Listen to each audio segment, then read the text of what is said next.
It always happens at the most inopportune times. I open up the Zoom app to prepare for a meeting, and instead of the meeting starting right away, there's a warning box staring right back at me. It's time to update your Zoom app.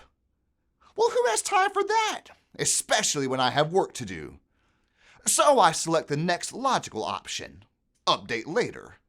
Now I know full well that's a promise I rarely keep because once the meeting begins, I'm too focused on the task at hand and forget to update the app when the meeting is over.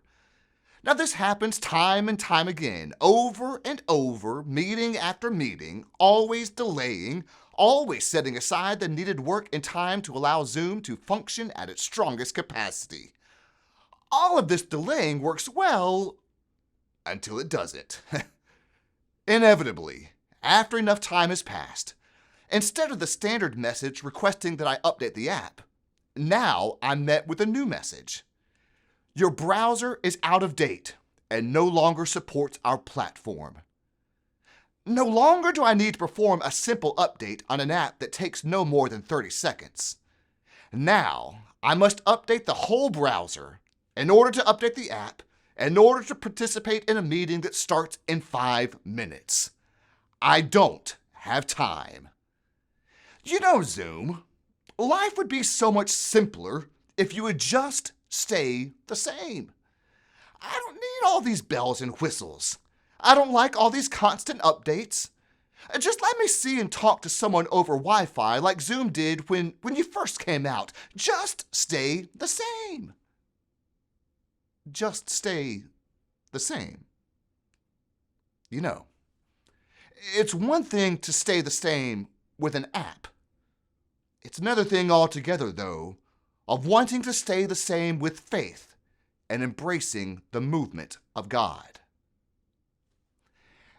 And Luke tells a story of a crowd of ruffians gathered around Jesus. There were tax collectors and sinners. You remember the tax collectors, don't you?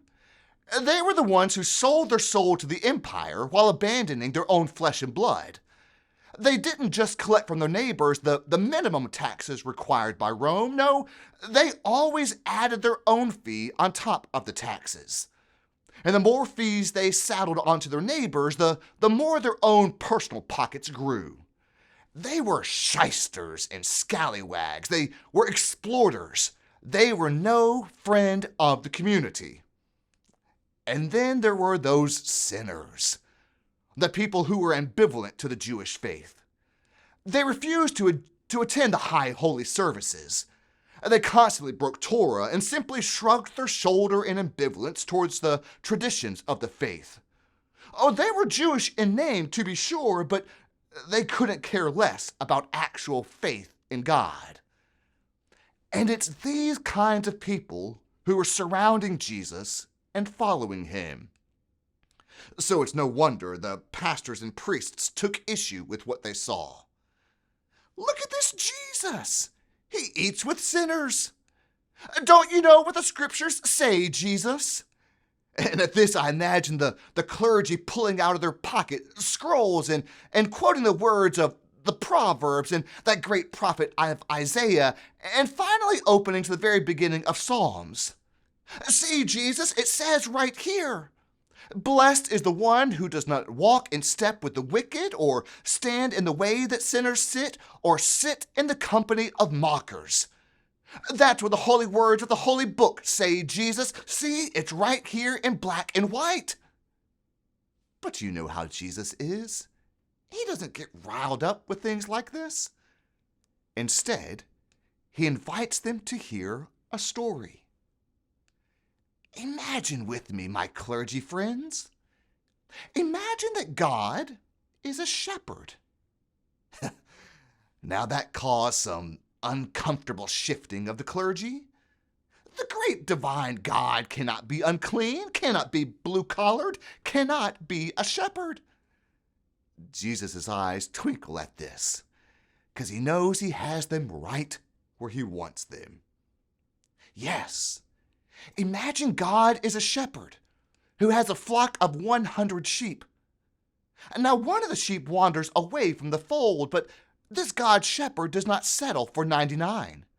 No, he wants a complete flock. So the shepherd ransacks the bushes, he travels through the briars and beats back snakes, listening for the innocent bleating of the lost sheep. And when the God shepherd finds the wandering sheep, he picks up that lost sheep and carries it home in the cradle of his arms. Now when the neighbor of the shepherd sees all that has happened, she cries out to the shepherd, "Why do you risk leaving the 99 for just one? Especially the one who is in the habit of wandering?" And at that, the good shepherd replies, "Don't you get it? I am now complete. All of my sheep are with me. Come, celebrate with me. Let's have a party." Jesus looks at the religious leaders and asks, "Do you get it?" They don't. So Jesus tries again. "God is like a woman." And at this, the clergy groan with opposition, but Jesus doesn't pay them any attention. Yes, God is a woman who has lost a silver dollar. She has 9 others. Losing one doesn't mean she's going to default on her mortgage. The reality is she'll be just fine. And yet, this woman acts as if the lost silver dollar is all she has. She rips up the carpet in her family room. She overturns the couches and chairs, throws open all the drawers in the kitchen, searching for the lost coin. And just when her hope is nearly gone, she happens to catch a twinkle in a dusty corner by the bookshelf. Can it be? It is. She rushes into the yard and hollers out to her neighbors, "My lost coin has been found. Bring your wine, bake the cakes. Tonight there's a party at my place." Jesus looks at the religious leaders and asks again, "Now, do you get it?" They still don't. Why? Why don't they get it? Why are they struggling to grasp Jesus' stories? Maybe because they're clutching too closely to the words in their hands, that they are missing what is right in front of them, the word in their midst. It's like what one pastor once said: "You can ace the Bible, but fail Christianity."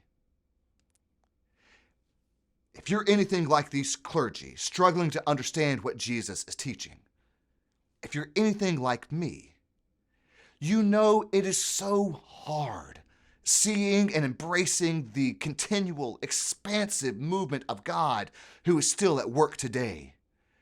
It is so hard looking beyond the teachings and traditions that shaped you as a young person to now seeing Christ's embrace that provocatively goes beyond what we would ever expect. For too long, the Christian church has embodied a type of siloed, tunneled vision related to the working of God and the movement of God. There is a hesitancy, even a resistance, to consider that God's embrace is broader than the traditions of faith than what they've ever promoted. Of course, a few churches and individuals ever explicitly say this out loud. Most faith communities say, as everyone says, "We love everyone. Everyone is welcome here." But when you look past what the faith communities say, and you look at what they do, it becomes so very evident that not everyone is fully welcomed in that space, which means Christ is not fully welcome in that space. Which maybe is part of why Jesus offers these reflective stories to the clergy of his day. And maybe this is part of why he offers them to you and me in ours. Maybe it's to help stretch the edges of our awareness and understanding of Christ's embrace. Each of these stories is about being lost. A sheep is lost. a coin is lost. Jesus' concern is for what is lost, what's absent, what's missing. The concern for Christ is recovering what is lost. And look at the scene. As Jesus is telling these stories, he's not alone. There are tax collectors. There are sinners. But someone is missing. Who isn't gathered with Jesus? It's the ones who just proclaimed, "Look at this man who takes company of sinners and eats with them." They are not with Jesus. They are refusing to update their view of God and embrace the ever-expanding way of God. They don't see the movement beyond the written words on their sacred pages. They are the ones who are not with Jesus.